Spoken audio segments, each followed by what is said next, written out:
आज हम गणित का टॉपिक पढ़ेंगे, युगपत समीकरण। समीकरणें क्या होती हैं? समीकरणें होती हैं कुछ चर अचर राशियों के कॉम्बिनेशन को हम क्या कहते हैं? समीकरणें कहते हैं। कुछ चर अचर राशियों में कुछ ऑपरेशन अप्लाई होते हैं प्लस माइनस के, वो हमारी क्या होती हैं? समीकरणें होती हैं। और युगपत समीकरणें क्या होती हैं? युगपत समीकरणें ऐसी दो समीकरणें होती हैं जिनमें दो हमारे पास चर पद होते हैं, जैसे कि x, y, और उनके साथ में कुछ अचर पद होते हैं। इसमें जैसे a1, b1, c1 लिए हैं मैंने, ये समीकरण नंबर 1 है। और a2 x plus b2 y plus c2 बराबर 0, ये समीकरण नंबर 2 है। ऐसी समीकरणें जिनमें दो हमारे चर पद हैं, चर पद यानी कि जिनके वेरिएबल इंग्लिश में इन्हें बोलते हैं, जिनके मान परिस्थितियों के हिसाब से बदलते रहते हैं, कंडीशंस के हिसाब से चेंज हो जाते हैं। और कुछ हमारे पास कांस्टेंट होते हैं, अचर पद होते हैं, जैसे a1, a2, b1, b2, c1, c2। अब मेन बात पे आते हैं कि इस तरह की समीकरणों को हम हल कैसे करते हैं। इनमें हम जो हमारे पास चर पद हैं, इनके मान हम कैसे निकालते हैं। इन्हें हल करने के लिए हमारे पास दो विधि होती है, एक है प्रतिस्थापन विधि और दूसरी होती है हमारे पास विलोपन विधि। प्रतिस्थापन विधि हमारी क्या होती है? जब अगर सपोज करो x प्लस वाई बराबर 7, ये हमारे पास समीकरण है। हम प्रतिस्थापन विधि, एक समीकरण हमारे पास ये है, दूसरी समीकरण हम कुछ मान लेते हैं ये है 2x प्लस 3y बराबर 12, ये दूसरी समीकरण है। हम इसे प्रतिस्थापन विधि से कैसे सोल्व करेंगे, हम इसमें x y के मान कैसे पता करेंगे? तो प्रतिस्थापन विधि क्या होती है कि प्रतिस्थापन विधि में हम क्या करते हैं, एक चर का मान दूसरे चर के पद में निकाल लेते हैं। दूसरे चर के पद में मान कैसे निकालेंगे? क्वेश्चन है हमारे पास x plus y is equal to 7। और हम x का मान y के पदों में निकालेंगे, y में हम x की वैल्यू फाइंड करेंगे। तो क्या करेंगे, हम x को तो एज इट इज रहने देंगे और y को हम बराबर से दूसरी साइड में ले जाएंगे। ये हो गया हमारा x is equal to 7 minus 1। ये x की वैल्यू आ गई किसके पदों में? y के पदों में। अब ये हमारी समीकरण 1 थी और ये हमारी समीकरण 2 है। अब हमें x और y का मान निकालना है, तो हम क्या करेंगे, यहाँ से x का मान हमें पता है 7 माइनस y है, तो हम क्या करेंगे, दूसरी समीकरण में x की जगह क्या रख देंगे, हम 7 माइनस y रख देंगे। अब ये होती है हमारी प्रतिस्थापन विधि, यानी कि यहाँ से इसे रिप्लेस कर दिया गया, प्रतिस्थापित कर दिया गया दूसरी समीकरण में। जब हम इसे यहाँ रखेंगे तो ये हो जाएगा 2 गुणा 7 माइनस y प्लस 3y बराबर 12। ये अब हमारी समीकरण 2 बन गई। अब इसका ब्रैकेट अंदर गुणा कर देंगे, 2 सत्ते 14 माइनस 2y प्लस 3y बराबर 12। अब ये 3y प्लस के हैं, ये 2y हमारे माइनस के हैं। ये हो जाएगा हमारा 14 माइनस 14 प्लस y बराबर 12। y बराबर क्या हो जाएगा, ये 14 बराबर से दूसरी साइड चला जाएगा तो ये माइनस का हो जाएगा और y की वैल्यू आ जाएगी हमारी यहाँ माइनस के 2। y है हमारा माइनस के 2, तो x हमारा कितना हो जाएगा, x हो जाएगा, क्योंकि x था हमारा 7 माइनस y। और जब हम इसकी जगह अब इस मान को हम इस समीकरण को 1 ना कह के 3 अगर हम कह दें, क्योंकि एक हमने पहले से क्या रखी थी, समीकरण 3 में रख देंगे जब हम इसका मान, तो हमें x की वैल्यू क्या मिलेगी, x बराबर हमारा हो जाएगा 7 माइनस माइनस के 2, और माइनस माइनस गुणा करके हमारा क्या बन जाता है, प्लस, यानी कि x का मान हो जाएगा हमारा 9 और y का मान हो जाएगा हमारा माइनस के 2। इस तरह से हम प्रतिस्थापन विधि से समीकरणों को हल करते हैं या चर के मान प्राप्त करते हैं। अब दूसरी विधि होती है हमारी विलोपन विधि। विलोपन विधि से हम समीकरणों को किस तरह से हल करते हैं। हमने दो समीकरणें ले ली हैं, x plus y is equal to 7 2x minus y is equal to 8। प्रतिस्थापन विधि में हम x का मान y के पदों में निकाल के दूसरी समीकरण में रख देते हैं और समीकरण को हल कर लेते हैं। लेकिन विलोपन विधि में क्या करते हैं हम? विलोपन विधि में एक पद को हम विलोपित कर देते हैं, खत्म कर देते हैं और दूसरे पद का मान प्राप्त कर लेते हैं। कैसे करते हैं? क्वेश्चन को हम इस क्वेश्चन को हल करते हैं और समझ लेते हैं कि x प्लस वाई बराबर 7 है, 2x minus y is equal to 8 है। तो ये क्या है कि हम देखेंगे, हम एक पद को, कोई से भी एक पद को बराबर कर लेते हैं। कैसे? हमने देखा x के साथ में यहाँ जो अचर संख्या है वो 1 है और दूसरे वाले समीकरण में x के साथ अचर संख्या 2 है। लेकिन y के साथ में यहाँ अचर पद जो है वो प्लस का 1 है और y के साथ में माइनस का 1 है। यानी कि इस पद को हम क्या करेंगे? इस पद को हम विलोपित कर देंगे y वाले पद को। किस तरह से करेंगे कि हम इन दोनों समीकरणों को जोड़ देंगे।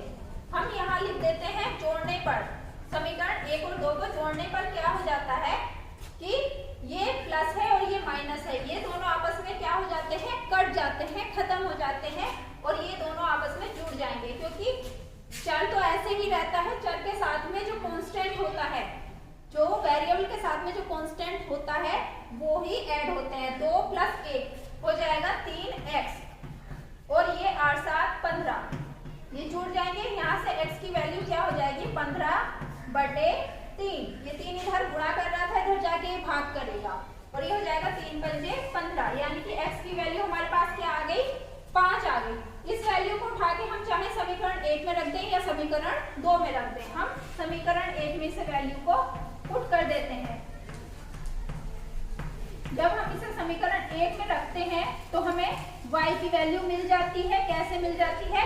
x की जगह रख देंगे हम 5 प्लस y बराबर क्या हो जाएगा? 7। अब y की वैल्यू यहाँ से क्या हो जाएगी? 7। इधर ये 5 जुड़ रहा है, इधर जाके ये क्या हो जाएगा? माइनस हो जाएगा और y की वैल्यू आ जाएगी 2। इस तरह से हमें x का मान भी प्राप्त हो गया और y का मान भी प्राप्त हो गया। यानी कि हमारी समीकरणें हल हो गई। किस विधि से? विलोपन विधि से। अब हम कुछ सवाल करेंगे और इन्हें विस्तार से समझेंगे कि कैसे इन्हें अप्लाई करते हैं। अब एक दूसरा सवाल है कि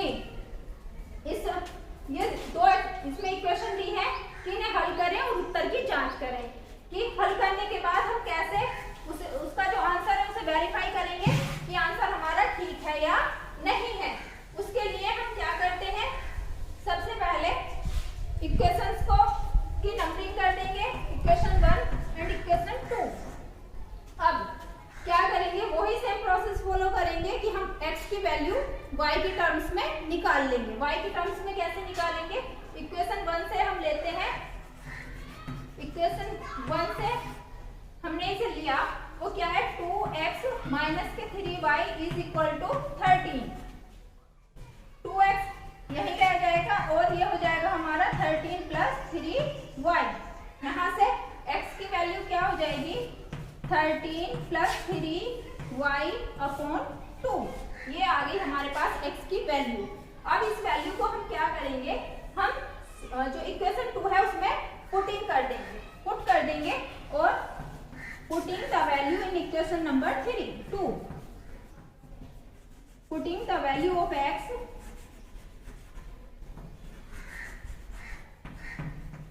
इन इक्वेशन नंबर 2। जब इसे हम इक्वेशन नंबर 2 में इसे पुट करेंगे इसकी वैल्यू, तो ये क्या हो जाएगी? x की जगह हम रख देंगे 7 13 प्लस 3y बटे 2 माइनस के 2y बराबर 20। ये होगी हमारी समीकरण, दूसरी समीकरण थी।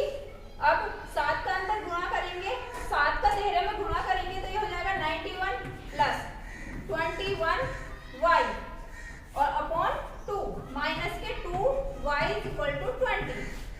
एलसीएम लेंगे दोनों का, 91 प्लस 21y माइनस के 4y बराबर, और ये सीधा 2 इधर जाके इसमें गुणा कर लेगा, ये हो गया 40। ये 21y प्लस के हैं, ये 4y माइनस का है। 21 में से 4 माइनस करेंगे तो ये हो जाएगा हमारे पास 17। 17y प्लस का और इज इक्वल टू 40। अब यहाँ 17y is equal to 40 minus के 91, ये हो गया माइनस का 91, क्योंकि यहाँ प्लस हो रहा है इधर जाके ये माइनस होगा, तो ये आ जाएगा माइनस का 51। 17y y बराबर क्या हो गया 17 या 51, यानी कि माइनस का 3। अब y की वैल्यू आ गई माइनस की 3, यहाँ इस समीकरण में रख के अगर इस इक्वेशन को हम नंबर 3 कह दें, यहाँ से हमें x की वैल्यू मिल जाएगी 13 प्लस 3 गुणा y की जगह क्या रखेंगे माइनस का 3, तो ये हो जाएगा हमारा x की वैल्यू क्या हो जाएगी 13 प्लस 3 गुणा माइनस का 3 बटे 2। 13 में से 3 दिया 9 माइनस हो जाएंगे, तो 13 में से जब 9 जाएंगे तो वो कितना बचेगा 4 बटे 2, यानी कि 2 दूनी 4, ये हो गया हमारे पास 2। x की वैल्यू आ गई 2 और y की वैल्यू आ गई माइनस के 3। अब ये हमारे पास इसकी वैल्यू निकल के आ गई है x और y की, लेकिन अब हमें उत्तर की जांच करनी है कि उत्तर हमारा ठीक है या नहीं है। उत्तर की जांच करने के लिए हम क्या करेंगे, x और y के मान उठा के हम समीकरण 1 में रखेंगे, और जब हम समीकरण 1 में रखेंगे, समीकरण ये हमारे पास वैल्यू है, समीकरण 1 की हम क्या लेंगे, सिर्फ एक साइड लेंगे। समीकरण 1 की हमने लेफ्ट हैंड साइड ले ली और उसमें x और y की वैल्यू रख दी। x की जगह 2 गुणा, ये था 2 गुणा 2 माइनस के 3, और y की वैल्यू क्या थी माइनस के 3। लेफ्ट हैंड साइड ली है सिर्फ 2 दूनी 4, और ये 3 से गुणा करेगा तो माइनस के 9 आएंगे, माइनस मिलके अब क्या बन जाएगा प्लस, 9 4 13। हमें राइट हैंड साइड मिल गई, यानी कि हमारा उत्तर क्या है, समीकरण 1 के लिए वेरीफाई हो गया, उत्तर की जांच हो गई कि ये मान हमारे सही हैं। अब समीकरण 2 के लिए 2 में से वेरीफाई करते हैं कि ये वेरीफाई होता है या नहीं होता है। तो इक्वेशन 2 ले लेंगे और इसकी भी हम क्या करेंगे, लेफ्ट हैंड साइड लेंगे। लेफ्ट हैंड साइड में x की जगह हम 2 रखेंगे, 7 गुणा 2 माइनस के 2 गुणा माइनस के 3, 7 दूनी 14, और माइनस के 2 गुणा माइनस 3 होगा तो 2 3 6, इस तरह के हो जाएंगे, ये माइनस माइनस गुणा करके प्लस हो जाएंगे, और 14 6 20, यानी कि हमें राइट हैंड साइड मिल गई।